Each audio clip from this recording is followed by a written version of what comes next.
അമ്പിളിക്കുട്ടാ, ഞാൻ ചോദിച്ചത് എനിക്ക് മനസ്സിലായില്ലേ? നീ ഇവിടത്തെ ഇങ്ങനെ കിടന്ന് കറങ്ങാതെ ഇവിടെ ആരിയ്ക്കുന്നു കാണാൻ? ആരുമില്ല. നീ നിന്റെ സ്വന്തം നാട്ടിലോട്ട് പോ. നാട്ടിൽ പോകാൻ പറ്റത്തില്ലെന്ന്. അതെന്ത്?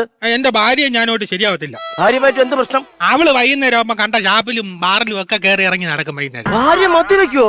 ഒരു തുള്ളിയോലും കുടിക്കൂല. പിന്നെ നിന്റെ ബാറിലും ഷാപ്പിലും കയറി ഇറങ്ങി നടക്കുന്നു. എന്നെ തപ്പി വരുന്നു. ആഴ്ച അവിടെ കിടക്കാം. അവളൊന്ന് എടുത്തോണ്ട് വന്നു. ഇപ്പൊ അവളെ ഇടയ്ക്ക് എന്റെ അടുത്ത് പറഞ്ഞു അവൾക്ക് ഡിവോഴ്സ് വേണമെന്ന്. എന്നിട്ട് കൊടുത്തിയാ 3 ഡിവോഴ്സ്.